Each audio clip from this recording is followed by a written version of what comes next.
ਤੁਸੀਂ ਇੱਕ ਅੰਦਾਜ਼ਾ ਲਾ ਲਓ ਕਿ ਉਹ 6-7 ਸਾਲ ਦੀ ਬੱਚੀ ਦੇ ਮਨ ਵਿੱਚ ਕੀ ਬੀਤਦਾ ਹੋਊਗਾ ਜਦੋਂ ਉਹਨੇ ਆਪਣੇ ਭਰਾ ਦੀ ਲਾਸ਼ ਦੇਖੀ ਹੋਊਗੀ।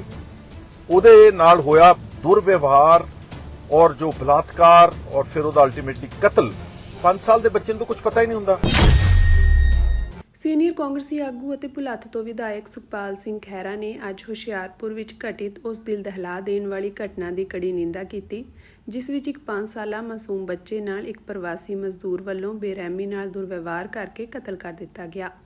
ਤੁਸੀਂ ਸਾਰੇ ਪੰਜਾਬੀਆਂ ਨੇ ਦੇਖ ਲਿਆ ਕਿ ਕਿਵੇਂ ਅੱਜ ਤੋਂ ਚੰਦ ਦਿਨ ਪਹਿਲਾਂ ਇੱਕ ਪ੍ਰਵਾਸੀ ਮਜ਼ਦੂਰ ਨੇ ਸਾਡੇ ਪੰਜਾਬ ਦਾ ਇੱਕ 5 ਸਾਲਾ ਬੱਚਾ, उनको रहम नहीं आया, उनको तरस नहीं आया, एक 5 साल बच्चे दे नाल पहला बदफैली की, बलात्कार कह सकते हैं, और फिर उस 5 साला बच्चे नूं बहुत वैश्याना ढंग नाल जालमाना ढंग दे नाल अंग्रेजी च कहंदे ने ब्रूटली इस तरह नाल ओहदा कतल कीता। ओहदा जिहड़ा रॉड सीगा जिस नाल ओहनूं मारिया, सिर ते मारियां, ओहदे पिछले पासे रॉड दे के ओहदे पिता दी स्टेटमेंट अनुसार ਅਮਨਦੀਪ ਸਿੰਘ ਉਹਦੇ ਪਿਤਾ ਨੇ ਸ਼ਾਇਦ ਭੰਗੂਆਣਾ ਪਿੰਡ ਆ ਇੱਥੇ ਫਗਵਾੜੇ ਦੇ ਲਾਗੇ ਅਸਲ ਰਹਿਣ ਵਾਲੇ ਨੇ।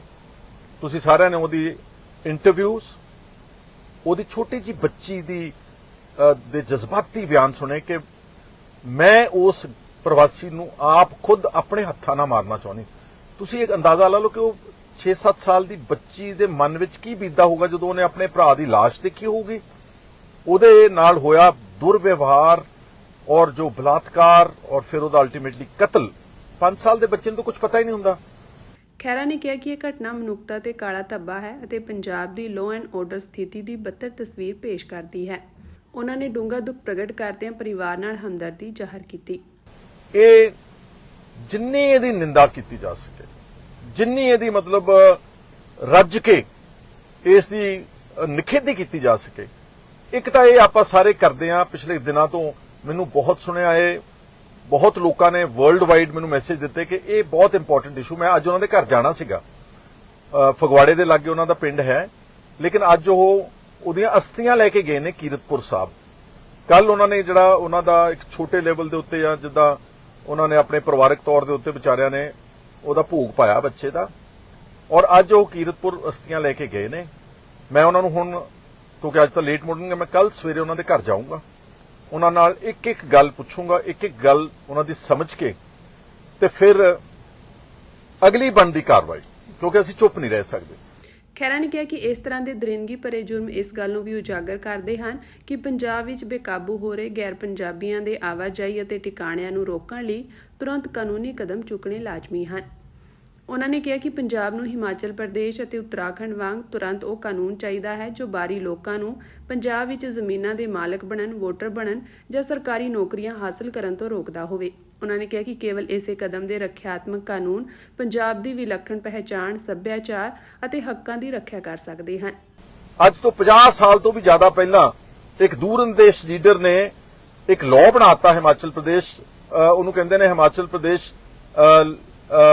ਟੈਨੈਂਸੀ ਐਕਟ 1972, ਤੇ ਸਾਰਿਆਂ ਨੂੰ ਬੈਨ ਕਰਤਾ। ਤੁਸੀਂ ਹਿਮਾਚਲ ਪ੍ਰਦੇਸ਼ ਵਿੱਚ ਕੋਈ ਇੱਕ ਮਰਲਾ ਥਾਂ ਨਹੀਂ ਲੈ ਸਕਦੇ, ਤੁਸੀਂ ਹਿਮਾਚਲ ਪ੍ਰਦੇਸ਼ ਵਿੱਚ ਜਾ ਕੇ ਕੋਈ ਸਰਕਾਰੀ ਨੌਕਰੀ ਨਹੀਂ ਲੈ ਸਕਦੇ, ਤੁਸੀਂ ਹਿਮਾਚਲ ਪ੍ਰਦੇਸ਼ ਵਿੱਚ ਜਾ ਕੇ ਵੋਟਰ ਨਹੀਂ ਬਣ ਸਕਦੇ। ਇਸ ਤੋਂ ਪਹਿਲਾਂ ਨਾਲ ਬਾਅਦ ਰਾਜਸਥਾਨ ਨੇ ਕਾਨੂੰਨ ਬਣਾਇਆ, ਪ੍ਰਾਈਮ ਮਿਨਿਸਟਰ ਸਾਹਿਬ ਦੀ ਸਟੇਟ ਗੁਜਰਾਤ ਨੇ ਲਾਅ ਬਣਾਤਾ, ਕੋਈ ਗੈਰ ਗੁਜਰਾਤੀ ਸਾਡੇ ਇੱਥੇ ਬਿਨਾਂ ਸ਼ਰਤਾਂ ਪੂਰੀਆਂ ਕਰਕੇ ਤਾਂ ਜਾ ਸਕਦੇ, ਇੰਡਸਟਰੀ ਵੀ ਲੱਗ ਸਕਦੀ ਹੈ।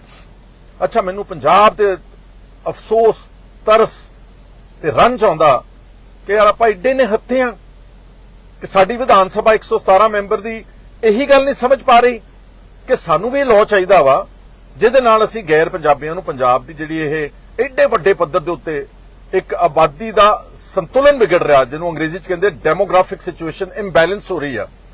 ਸਾਡੇ ਪੰਜਾਬ ਦੇ ਵਿੱਚ ਏਡੀ ਵੱਡੀ ਤਾਦਾਦ ਦੇ ਉੱਤੇ ਗੈਰ ਪੰਜਾਬੀ ਆ ਗਏ ਨੇ, ਲੁਧਿਆਣਾ ਸ਼ਹਿਰ ਦੇ ਇਰਦ ਗਿਰਦ, ਅੰਮ੍ਰਿਤਸਰ, ਜਲੰਧਰ ਦੇ ਇਰਦ ਗਿਰਦ, ਪਿੰਡਾਂ ਤੱਕ, ਔਰ ਬਿਨਾਂ ਕਿਸੇ ਰੋਕ ਟੋਕ ਤੋਂ, ਬਿਨਾਂ ਕਿਸੇ ਕਾਨੂੰਨ ਤੋਂ, ਕੋਈ ਪਤਾ ਨਹੀਂ ਆਣ ਕੇ ਕੌਣ ਕਿੱਥੇ ਵਸ ਗਿਆ।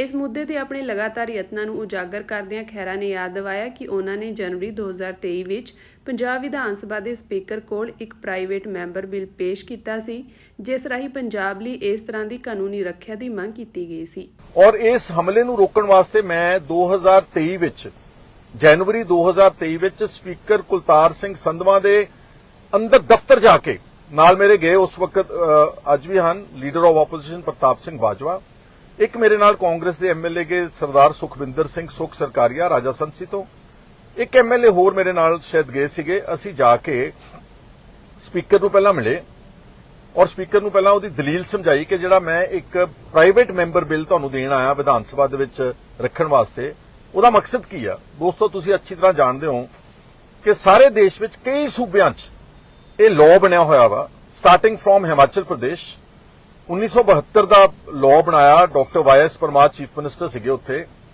ਉਹ ਆਪਣੇ ਸੂਬੇ ਦੇ ਹਿਸਾਬ ਨਾਲ ਦੂਰਅੰਦੇਸ਼ ਆਦਮੀ ਹੋਊਗਾ, ਉਹਨੇ ਕਿਹਾ ਕਿ ਮੈਂ ਆਪਣੇ ਹਿਮਾਚਲ ਦੇ ਜਿਹੜੇ ਖੂਬਸੂਰਤ ਬਾਗ ਨੇ ਤੇ ਜਿਹੜੇ ਵਿਚਾਰੇ ਹਿਮਾਚਲੀ ਨੇ, ਇਹਨਾਂ ਦੀ ਜ਼ੁਬਾਨ, ਇਹਨਾਂ ਦਾ ਪਹਿਰਾਵਾ, ਇਹਨਾਂ ਦਾ ਸੱਭਿਆਚਾਰ ਕਿਵੇਂ ਬਚਾਵਾਂ, ਕਿਉਂਕਿ ਪਹਾੜਾਂ ਨੂੰ ਸਭ ਦਾ ਸ਼ੌਂਕ ਹੁੰਦਾ। ਤੁਸੀਂ ਦੇਖਦੇ ਕਿਵੇਂ ਲੱਖਾਂ ਦੀ ਤਾਦਾਦ ਵਿੱਚ ਜਿਹੜੇ ਟੂਰਿਸਟ ਜਾਂਦੇ ਨੇ, ਬਹੁਤਾ ਲੋਕਾਂ ਦਾ ਹੁੰਦਾ ਕਿ ਮੈਂ ਆ ਵੀ ਬਾਗ ਖਰੀਦ ਲਾਂ, ਉਹ ਵੀ ਖਰੀਦ ਲਾਂ।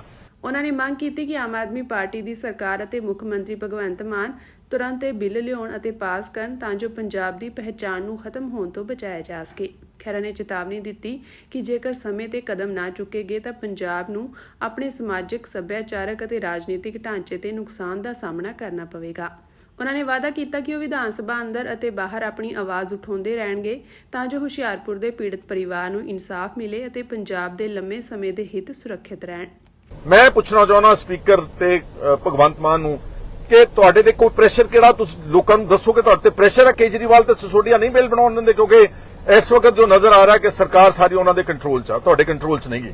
ਇਹਦਾ ਮਤਲਬ ਹੈ ਕਿ ਕੇਜਰੀਵਾਲ ਤੇ ਸਿਸੋਡੀਆ ਇਸ ਬਿੱਲ ਨੂੰ ਲਾਗੂ ਨਹੀਂ ਹੋਣ ਦਿੰਦੇ ਤੇ ਆਪਾਂ ਉਹਨਾਂ ਦੇ ਇੱਕ ਬੰਧੂਆਂ ਮਜ਼ਦੂਰਾਂ ਦੀ ਤਰ੍ਹਾਂ ਉਹਨਾਂ ਦੀ ਆਗਿਆ ਦਾ ਪਾਲਣ ਕਰ ਰਹੇ ਆ। ਇਹ ਬਹੁਤ ਦੁਖਦਾਈ ਗੱਲ ਆ ਪੰਜਾਬ ਲਈ। ਲੈਟ ਮੀ ਟੈਲ ਯੂ, ਇਹ ਆਉਣ ਵਾਲੀਆਂ ਭਵਿੱਖ ਦੀਆਂ ਪੀੜ੍ਹੀਆਂ ਸਾਨੂੰ ਕਦੀ ਮਾਫ ਨਹੀਂ ਕਰਨਗੀਆਂ।